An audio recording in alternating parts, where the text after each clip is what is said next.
Oh, I didn't see there. Hi guys. Good morning, guys. It's me, Asa Multashi. I forgot the mics, so I had to improvise. This is Malu's phone. Thank you, Malu, for letting me borrow your phone. I will be interviewing Miss Shea, Marcy Shea. She is the chair of the school board. She's also the representative of our school. This is something very, very new. I'm very excited to show you guys this. Basically, this is called the early morning show, and what I'm gonna do is I'm gonna show you guys what's happening in the local political realm of Henrico and Virginia, because I always see like people are always talking about the federal news, and especially recently what's happening in kind of the bigger government, that we forget that this is the government that actually matters to us. And so I see a lot of people that don't really know anything about what's happening. I am the number one person that doesn't know anything what's happening. Now, bear with me, guys. This is not, what I usually do. This will be a little corny. There will be a lot of corny things in here. But you know what? Man is born free, but everywhere in chains of social anxiety. Jean-Jacques Rousseau didn't say that, but I did.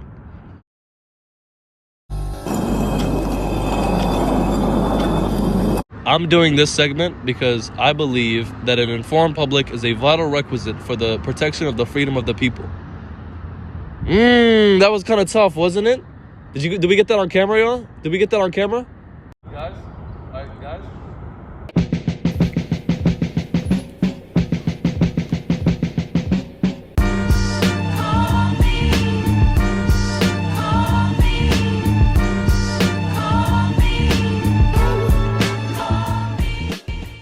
All right. Good morning, Mavericks. I'm here with Marcy Shea. Sorry, Mrs. Shea, my bad. And welcome to the first interview of the early morning show. Hello. You are the school board chair. Yes, so I am an elected representative that represents the Tuckahoe District, which is where Freeman and Godwin and some middle school and elementary schools are. But this year, out of the 5 representatives for the county, I also am the chair who helps lead the meetings and kind of be the voice of the board. Well, a lot of our students, myself included, actually don't know what it is that the school board does. So could you describe to us, like, how would like a normal Tuesday look? Like just the average Tuesday? So for each school board member, it looks a little bit different how they want to represent their district. I'll give you my day today. I started out today. I got to do kind of prize patrol for one of our principals who won an award.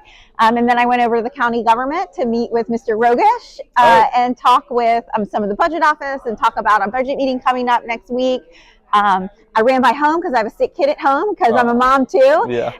And then I came up here to meet with you, and then I'm meeting with the PTA president about some concerns at an elementary school after this. So, as a school board member, what are like the changes that you've made that you're like most proud of, or like that you've really advocated for? Oh, great question.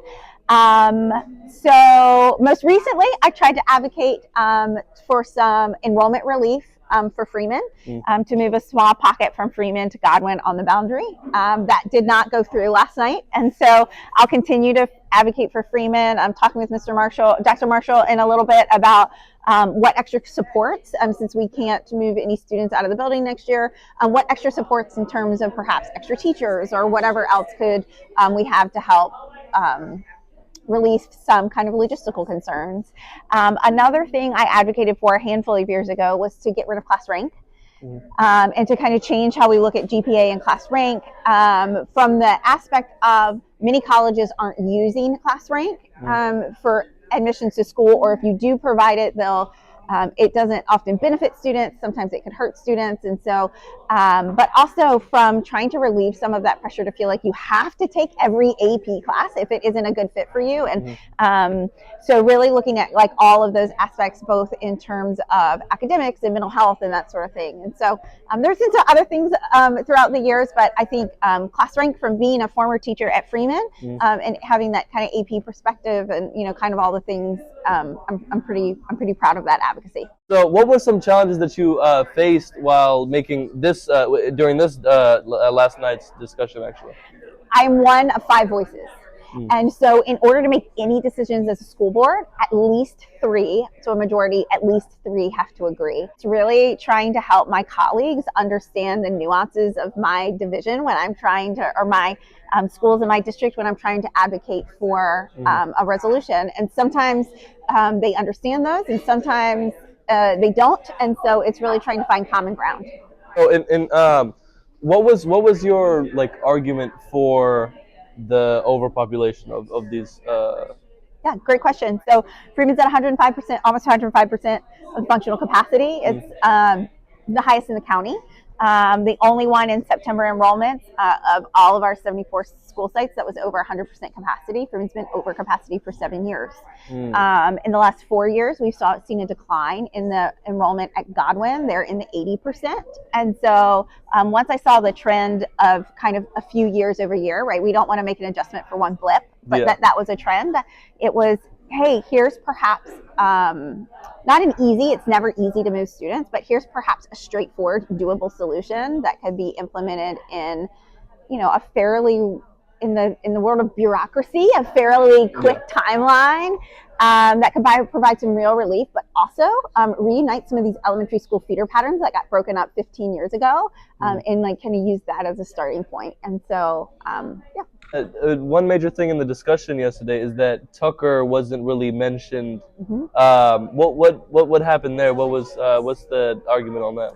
Good question. So Tucker, when we initially started this conversation in October, was under 100%, and so they've had a lot of additional enrollments between then and in January, which kind of pushed them over.